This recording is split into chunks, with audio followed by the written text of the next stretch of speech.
Welcome to Conservative Aspects with me, your host, David. Today's guest is Danielle M, and we're going to talk about her coming out gay, being a CEO, living in Kansas versus California, and her future plans. So, Danny, how was it coming out gay to your parents, or when did you know you were gay? I mean, honestly, it probably started off in church.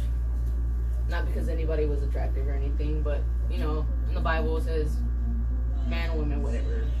And so when I did, probably like in elementary school, I had a crush on a girl. I prayed the gay away, basically, because I knew it wasn't right. And, you know, middle school came around, and I had this friend who was a girl, who I consider my best friend, and I guess I was a little too friendly. So everybody's like, you like her, Danny, you like her. I'm like, no, I don't, but I did. And then my mom and my dad found letters in my pocket, but they really never discussed it.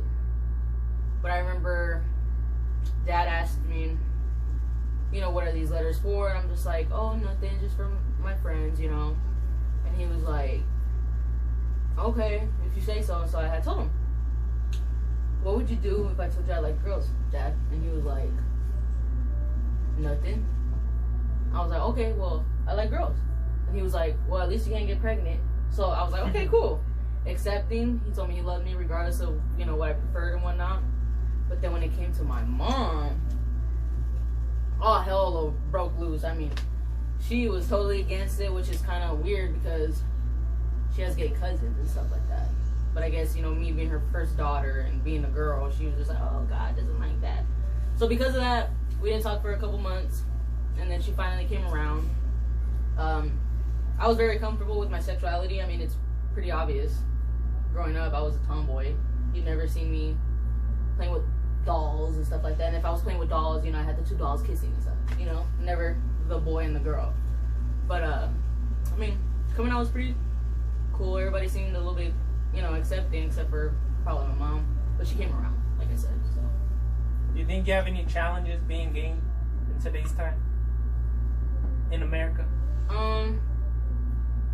Maybe like trying to adopt a kid with my significant other. That'd probably be my only issue. That'd probably be a challenge, trying to get a, you know, child, especially when there's two gay people trying to adopt one. So other than that, I think just like any heterosexual, I think we, you know, kind of even on certain things, because I mean, we can get married now, right? Yeah. So, yeah. So there's no difficulty coming out or challenges that you face on a day-to-day basis? Oh, I mean, in middle school, a lot of kids were like, you know, trying to pick on me, but it's like, and it was always the dudes, okay? So it's always like, man, like, you should just shut up, because I get way more girls than you. And that always made them shut up, you know? So I was just like, hey, I'm gonna use that for now. And until this day, it's the same thing. I get more girls than most of the guys that I know, so. So why did you move to Kansas? And do you prefer living there or here in California? I moved to Kansas because, I mean, I was just going to school, I believe, full-time, and just working at the liquor store full-time. I got tired of doing the same thing every single day. I mean, seeing the same old people come into the store and buy the same old thing. Cigarettes, alcohol, just same old crap. I got tired of it. So I wanted to change in my environment. My uncle offered me to come out there. Before I had decided to move out there, I mean, I visited a couple times and I loved it. How quiet it is and how open it is, and it's just different, obviously. It's Kansas. It's in the middle of nowhere. So I went out there, and it's so much cheaper. Like I said, the people are a little bit nicer.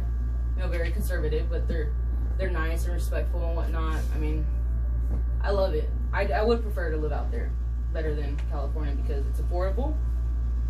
And, I mean, that's all you can, you know, all you can want in life is just have comfortable living when it comes to your finances. So. What's the benefits or disadvantages moving to Kansas, and what's the benefits or disadvantages living here in California? In your opinion. The benefits of moving to Kansas would be the financial stability you would have if you have a good job, because minimum wage out there is $7.25. So if you're getting paid $12, you're getting paid $5 above minimum wage, and it's still enough to have an apartment. Like I said, I mean, I found a duplex for around $625. Beautiful, it's big, you know what I mean? But out here, a duplex, like $1,700. Yes, in California. exactly. The advantages would be, and the benefits would be basically being able to just start your life and start your own family out there, and not have the same struggles that, in my opinion, that I would have out here, you know, growing up. I wouldn't want my kids to grow up in the same environment that I grew up in. I want something better for them, so obviously Kansas would be a great choice. You know, start them in a nice area. They'll just be very, it'll be a good thing because, again, they would have everything that I never had when I was a kid, being out there. Disadvantages is just there's no beach. You know what I mean? Is there lakes? There's lakes, there's rivers. That's a substitution of a beach, you know, but It's more cleaner. yeah, but it's not like home, you know what I mean? But eventually you have to learn to let that go and just Home's where you make it. Yep, exactly. Disadvantages in California, it's too expensive. That's it. That's it. And so that means everything. If it's too expensive with everything, I mean, your job's not even going to cover it. You can get paid $18 and it's still not enough to live on your own. $18 out there, man, you're basically balling. You know what I mean? But benefits would just be, you know, there's a lot to do. There's beaches and stuff like that, but that's it. It's just, that's it. Okay, so when you moved to Kansas, you became a corrections officer. Yes. How did you start? Like, what made you go to that career, or like want to be in jails? And then why did you leave? Okay, well, when I had got there, I applied to the sheriff's office where my aunt works, but their drug policy was you could have not smoked marijuana more than three years, I guess you can say. So, you know, at that time I haven't smoked marijuana in 2 years. So they said, hey, you wait another year, you can reapply next year. I said, okay. So I got a job at Sonic. I was getting paid like $8 an hour, and it was part-time, so I was only getting like $100 every 2 weeks.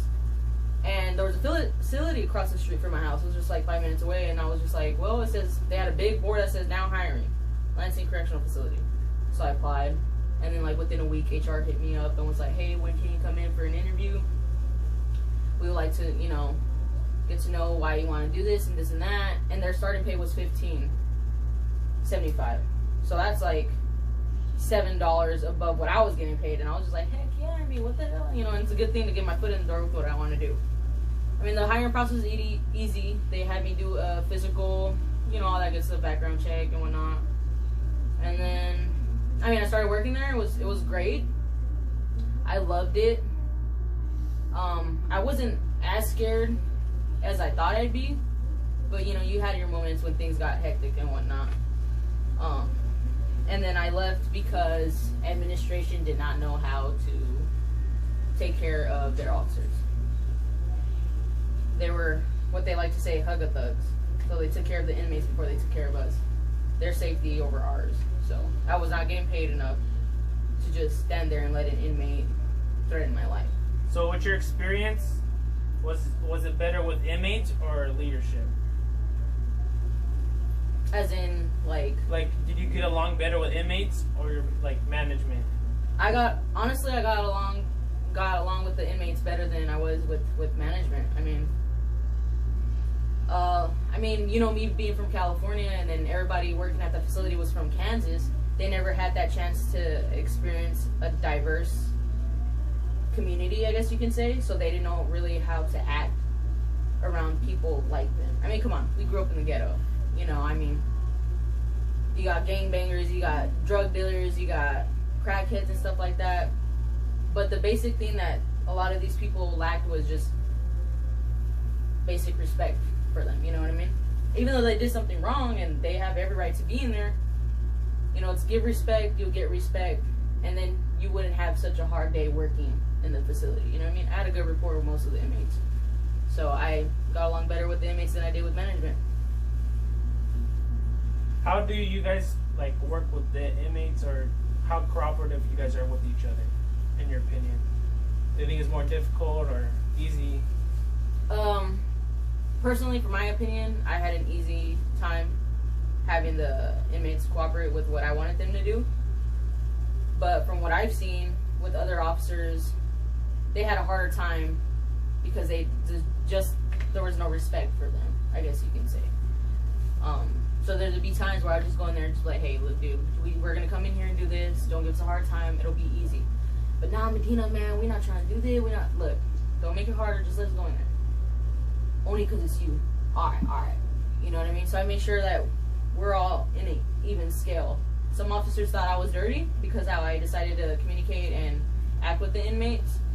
And then some inmates just thought I was kissing ass for safety or whatever, you know? But, I mean, and obviously they have time to figure out who you are, so a lot of them knew I was from California. They knew I was from LA County, so they were just like, okay, she's different compared to everybody else who's here. So, what did you learn from your experience there? And do you think it's going to help you forward in law enforcement or any career path? I think what I learned is, I believe if anybody's trying to do law enforcement, I know LA, you know, sheriff's departments, they do this. They have you start off in a jail or, you know, detention center, correction facility, whatever it is, for about a year, so you learn how to interact, see where you're better off on the outside once you're on the outside. I feel like everybody should go through that training just to be able to be in there with the inmates and learn how to communicate, to use your words rather than, well, you know, with all the stuff that's going on. And I think it's a good practice. I learned a lot from being able to de-escalate the situation by using just our words, you know. And if obviously that didn't work, then we went on to something more, I guess, strict. So we use, you know, our little chemical weapons and whatnot, less lethal stuff. But I feel like that helped me a lot with being able to communicate with others, and just with myself, just giving that respect, regardless of whether it was given back or not. So what are your future plans from now forward? You plan on going back to Kansas? You plan on staying here in Long Beach? Well, it just depends on what opportunities come first, because, I mean, again, like I said, California, it's a struggle with money. It's too expensive. Kansas, I can have it all out there, you know. But it's whatever opportunity it is. I mean, I came back here because I miss family and friends and the environment I was in because I'm familiar with it. But then, you know, being here for about a month or two, I finally realized, hey, like, that's not, my emotional needs is not it. It's not worth my future, I guess you can say, you know what I mean?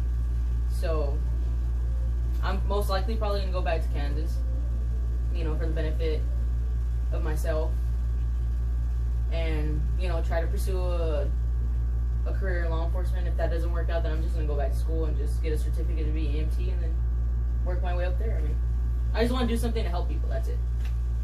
So whatever it is, either therapist or I don't know, but I can't listen to people's problems, so I'm not a therapist. Just something. So, something to help people. Anything you want to add or discuss?